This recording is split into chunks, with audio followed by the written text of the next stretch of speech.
ઉજવણી કરી હતી। ફટાકડા ફોડી મીઠાઈ વહેંચી જશ્ન મનાવ્યો હતો। નેતા કાર્યકર્તા ઢોલના નગારા તાલે ઝૂમ્યા હતા। સુરત સાંસદ મુકેશ દલાલે કોંગ્રેસને શ્રીખંડી કહ્યા હતા। ભાજપને હરાવવા આપને કોંગ્રેસ સાથ આપી રહી હતી। આપ પણ હારી કોંગ્રેસના સુપડા સાફ થયા। સુરત શહેર પ્રમુખ નિરંજન ઝાંઝમેરાએ અભિનંદન પાઠવ્યા હતા।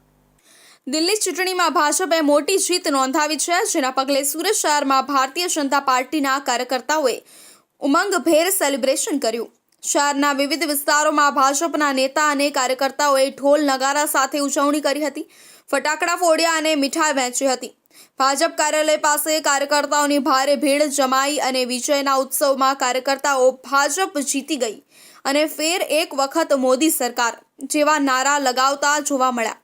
દિલ્હી વિજય પછી સુરતના સાંસદ મુકેશ દલાલે કોંગ્રેસ પર સખત પ્રહારો કર્યા। તેમણે કોંગ્રેસને શ્રીખંડી કહી નિશાન બનાવી અને જણાવ્યું કે કોંગ્રેસે આમ આદમી પાર્ટીને સાથ આપીને ભાજપને હરાવવાનો પ્રયાસ કર્યો, પણ આખરે બંનેના સુપડા સાફ થઈ ગયા। મુકેશ દલાલે કહ્યું, દિલ્હી મતદારોએ સાબિત કરી દીધું કે દેશના વિકાસ માટે ભાજપ જ એકમાત્ર વિકલ્પ છે। કોંગ્રેસ અને આમ આદમી પાર્ટી ભલે મળીને લડી, પણ જનતાની પસંદગી ભાજપ જ છે। સુરત શહેર ભાજપ પ્રમુખ નિરંજન ઝાંઝમેરાએ આ ભવ્ય જીત માટે કાર્યકર્તાઓ અને મતદારોને અભિનંદન પાઠવ્યા। તેમણે કહ્યું, આ જીત જનતાનો વિશ્વાસ છે। વડાપ્રધાન નરેન્દ્ર મોદીની નીતિઓ અને અમિત શાહના સંચાલનના કારણે ભાજપે ફાટી નીકળતી જીત મેળવી છે। સુરતમાં પણ અમે આવી જ સમર્પિત મહેનતથી 2027માં ભવ્ય જીત મેળવશું। ભાજપ કાર્યકર્તાઓમાં ભારે ઉત્સાહ, ઢોલ નગારા સાથે ડાન્સ, ફટાકડા ફોડી મીઠાઈ વહેંચાઈ। જીતની ઉજવણીમાં ભાજપના કાર્યકર્તાઓએ એકબીજાને મીઠાઈ ખવડાવી, ફટાકડા ફોડી અને ડાન્સ કર્યો। શહેરના વિવિધ વિસ્તારોમાં ભાજપના ધ્વજ લહેરાવાયા અને ભાજપના નારા ગુંજી ઉઠ્યા। સુરત શહેરના કાર્યકર્તાઓ અને નેતાઓએ ખાસ કાર્યક્રમો યોજીને વિજય ઉત્સવ મનાવ્યો અને ભાજપ શહેર પ્રમુખ નિરંજન ઝાંઝમેરાએ જણાવ્યું કે આ જીત માત્ર એક આરંભ છે। આ ચૂંટણીએ સાબિત કર્યું કે ભાજપની નીતિઓ અને નેતૃત્વને જ જનતા પસંદ કરે છે। આગામી દિવસોમાં પણ અમે ગુજરાત અને દેશભરમાં વધુ મજબૂત બનશું।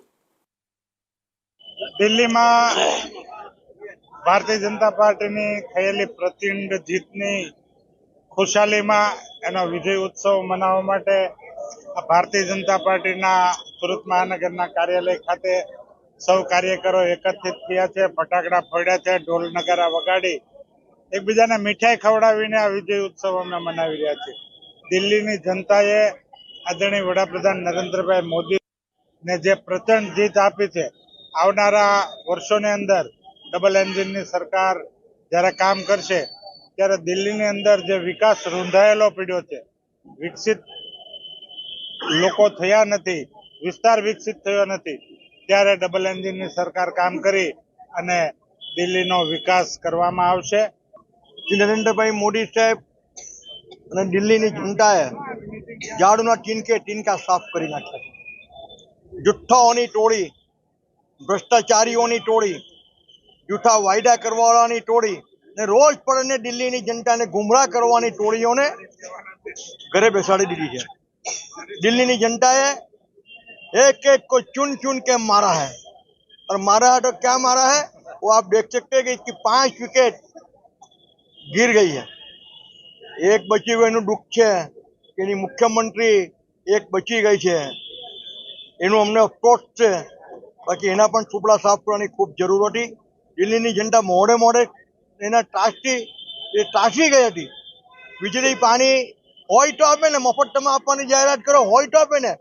પંજાબમાં હું ચૂંટણીમાં હતો, 1000 રૂપિયાનો વાયદો કર્યો હતો, આજે 3 વર્ષ થઈ ગયા છે, પંજાબમાં કોઈ મહિલાને 1000 રૂપિયા મળ્યો નથી।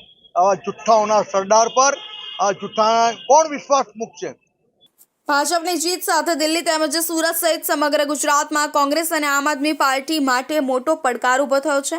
દિલ્હીમાં આમ આદમી પાર્ટી કમજોર પડી છે અને કોંગ્રેસના ગણતરીના મત જ મળ્યા છે। આ હારને લઈને કોંગ્રેસમાં આંતરિક ગુંજારો શરૂ થઈ શકે છે અને આગામી રાજકીય પડકારો માટે આપ કોંગ્રેસ નવો માર્ગ શોધશે કે નહીં તે જોવાનું રહેશે।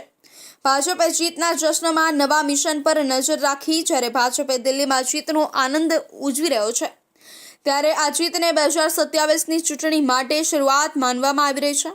ભાજપ આગેવાનો અને